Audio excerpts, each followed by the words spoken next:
हाम्रो कथा एउटा साधारण विद्यालयको प्राङ्गणबाट सुरु भयो, तर त्यो साधारणताको पर्दामा एउटा असाधारण यात्राको सुरुवात थियो। पोखराको त्यो विद्यालय जहाँ हरेक बिहान धुवाँको कुहिरोमा हिमालको शिखर झल्किन्थ्यो, त्यहीँबाट हाम्रो 1-2-2-1 को गणना सुरु भयो। म आकाश, पोखरेली छेत्री परिवारको छोरो, जसको जीवनको गति फुटबलको कोर्ट र खेतबारीको बीचको दौड थियो, र उनी सरिता, काठमाडौँको साँघुरो गल्लीहरूबाट निस्केर यहाँ आएकी नेवार परिवारकी छोरी, जसको विश्व पुस्तकको पृष्ठहरू र आकाशको अनन्ततासँग बाँधिएको थियो। हाम्रो पहिलो भेट विद्यालयको पुस्तकालयको शान्त कोणमा भयो, जहाँ उनले मेरो गणितको उल्झनलाई एउटा सरल सूत्रले सुल्झाइदिइन् र मैले उनको लाजलाई एउटा साहसिक प्रस्तावले हराइदिएँ, वार्षिक उत्सवमा नाच्ने। त्यो साहस हो कि मूर्खता, त्यो क्षण अहिले पनि मेरो मस्तिष्कमा जीवन्त छ। उनको आँखामा चम्किएको आश्चर्य अनि त्यसपछिको मुस्कान, जस्तो एउटा बन्द कमलको मुकुलायमा निखिल्ने। त्यसपछि त हाम्रो दिनहरू सानो सानो क्रियाकलापहरूले भरिए। कक्षामा जब उनी अनुपस्थित हुन्थिन्, मेरो ध्यान स्वतः पनि त्यो खाली सिटतर्फ जान्थ्यो। परीक्षाको बेलामा उनको हातले लेखेका नोटहरू मेराभन्दा धेरै स्पष्ट र व्यवस्थित हुन्थे। र त्यो वार्षिक उत्सव, ओहो, त्यो त मेरो जीवनको नै एउटा मोडबिन्दु थियो। जब सरिताले नेवारी लक्कु नाच प्रस्तुत गरिन्, उनको हरेक घुमाई, हरेक हातको मुद्रा र त्यो पारम्परिक हाकु पतासीको पोसाकले मलाई नयाँ संसारको भ्रमण गराइदियो। म एक पलका लागि त्यहीँ जमे, यो नेपाली समाजको गहिराई कति अपार छ भनेर बुझ्दै। त्यो रात घर फर्केपछि मैले आमासँग नेवार संस्कृतिको बारेमा धेरै प्रश्नहरू सोधेँ। अर्को दिन मैले आमाको सहयोगले बनाएको पूर्वी मिठाई सरितालाई लिएँ। उनको आँखामा देखिएको चमकले मेरो सानो प्रयासलाई ठूलो महत्त्व दिइदियो, र उनले पनि आफ्नो आमाको हातको सेल रोटी मलाई दिइन्। यो सानो सानो आदान प्रदान हाम्रो बीचको पहिलो पुल बन्यो। कक्षा 10 को बोर्ड परीक्षा नजिकिँदै गर्दा जब मेरो बुवा बिरामी परे, मेरो सारा संसार झन्झटियो। घरको जिम्मेवारी, पढाइको चासो र भविष्यको चिन्ताले मलाई थिच्न थाल्यो। तर त्यही बेला सरिता मेरो जीवनमा एउटा आधार स्तम्भ बनिन्। उनी आफै मेरो घर आउँथिन्, मेरो सानी बहिनीलाई पढाउँथिन् र मलाई पनि प्रोत्साहित गर्थिन्। मलाई याद छ, एक दिन उनले भनेकी थिइन्, आकाश, सङ्घर्ष नै त जीवनको रित्तो कागजमा रङ भर्ने कुची हो। उनको यी शब्दहरूले मलाई ऊर्जा दिन्थे, र मैले पनि उनलाई आफ्नो संस्कृतिसँग जोड्ने प्रयास गरेँ। दशैँको बेला मैले उनलाई आफ्नो घर लगेँ। हाम्रो गाउँमा दशैँको मुख्य दिन बाख्राको बलि हुन्थ्यो। सरिता पहिलो पटक यो देखेर अलिकति डराइन्। मैले उनलाई बुझाएँ, यो हाम्रो संस्कृतिमा प्रकृतिको चक्रसँग जोडिएको एउटा प्रतीकात्मक क्रिया हो। मेरी आमाले उनलाई सान्त्वना दिइन् र पछि उनले पनि यसलाई सम्मान गर्न थालिन्। यसै क्रममा सरिताले मलाई नेवारी जाँतो लगाउने तरिका सिकाइन् र मैले उनलाई जमरा बाँध्न सिकाएँ।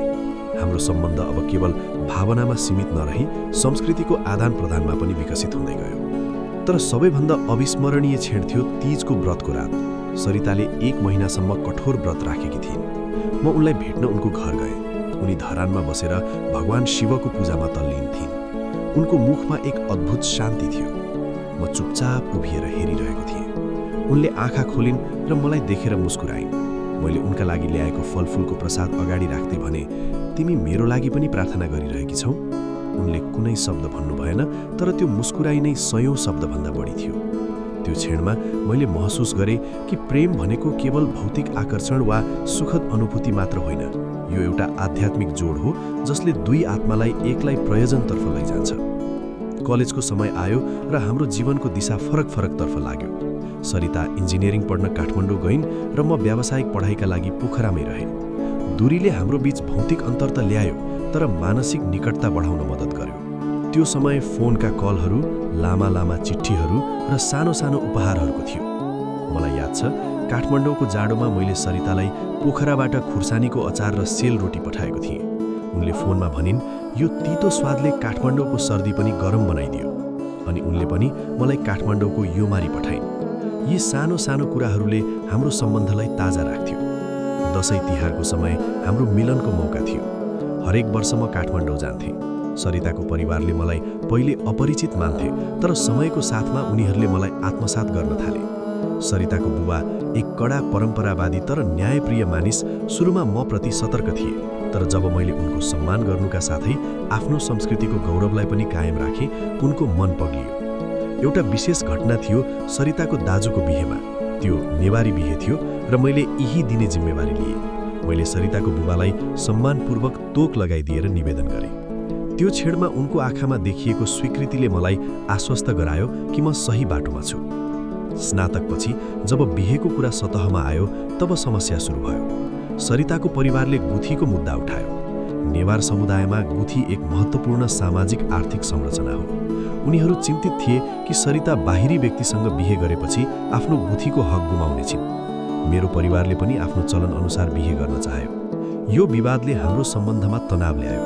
एउटा पल यस्तो लाग्यो कि सायद हाम्रो प्रेम यहीँ समाप्त हुनेछ। सरिता रुँदै भन्थिन्, म तिमीलाई छोड्न सक्दिनँ, तर म आफ्नो जडपनलाई पनि उखेल्न सक्दिनँ। मैले उनलाई सम्झाएँ, हामीले उखेल्न पनि छैन, समायोजन गर्न छ।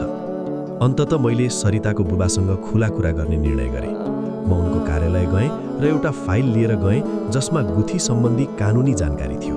मैले उनीहरूलाई आश्वस्त गराएँ कि सरिताले आफ्नो गुठीको हक कायम राख्न सक्छिन् र हामी एउटा कानुनी सम्झौता गरेर यसलाई सुरक्षित बनाउन सक्छौँ।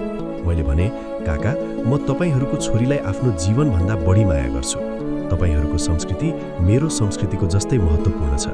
हामी अनिवार्य र आवश्यक बीचको फरक बुझेर दुवै परिवारको रीतिरिवाज मिलाएर बिहे गरौँ। मेरो यो इमान्दारिताले उनलाई प्रभावित गर्यो। बिहेको तयारी सुरु भयो र यो दुवै संस्कृतिको मिलनको एउटा अनूठो उदाहरण बन्यो।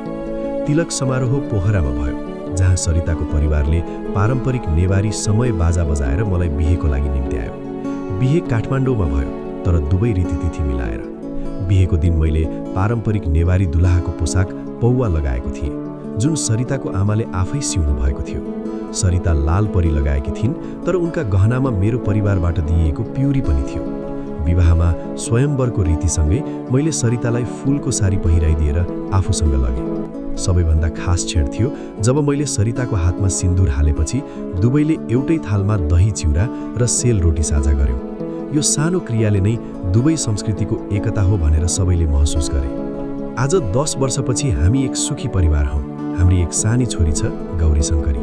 उनको नाम शिव र पार्वतीको मिलनलाई जनाउँछ र दुवै परिवारको आस्था प्रतिनिधित्व गर्छ। हाम्रो घरमा दशैँमा दुवैतर्फको देवीको पूजा हुन्छ। तिहारमा महपूजासँगै दीपावली पनि मनाइन्छ। हरेक वर्ष हामी आफ्नो बिहेको वार्षिकोत्सव 2 दिन मनाउँछौँ। एक दिन काठमाडौँमा सरिताको घरमा नेवारी परिकारहरूसँग, अर्को दिन पोखरामा मेरो घरमा पोखरेली खानासँग। हाम्रो छोरीलाई दुवै भाषा सिकाउँछौँ, दुवै संस्कृतिको गौरव बताउँछौँ। एक शान्त साँझ मैले सरितासँग सोधेँ, तिमीलाई कुनै पछुटै छ? हाम्रो बाटो यस्तो लामो र जटिल भयो। उनले मेरो हात समातिन्। उनको औँलामा बिहेको प्युरी चम्कियो। उनले भनिन्, हाम्रो प्रेम भनेको एउटा नदी जस्तो हो आकाश। 2 धाराबाट सुरु भएर आफ्नो बाटोमा ढुङ्गा र बाधा पार गर्दै अन्ततः समुद्रमा मिल्छ। ती सानो सानो रीतिरिवाज, चलन, मिठाई र सोधपुछ नै हाम्रो प्रेमलाई बलियो बनाउने सिमेन्ट थिए। हामीले एक अर्काको संस्कृतिलाई आदर गरेर नै आफ्नो नदी बनायौँ। हाम्रो प्रेम कथा केवल 2 व्यक्तिको मिलन होइन, तर 2 संस्कृति, 2 इतिहास र 2 हृदयको एकसाथ बहने धारा हो।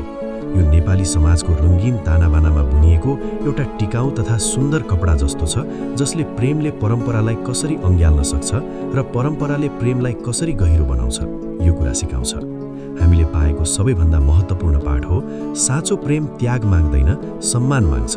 एकलिप्तता होइन, एकतामा विविधताको स्वीकार हो। र अन्ततः हाम्रो सम्बन्ध साबित गर्छ कि प्रेमको भाषा सबैभन्दा शक्तिशाली हो, जसले न केवल 2 हृदय जोड्छ, बल्कि 2 सभ्यताको बीचको खाडल पनि पार लगाउँछ।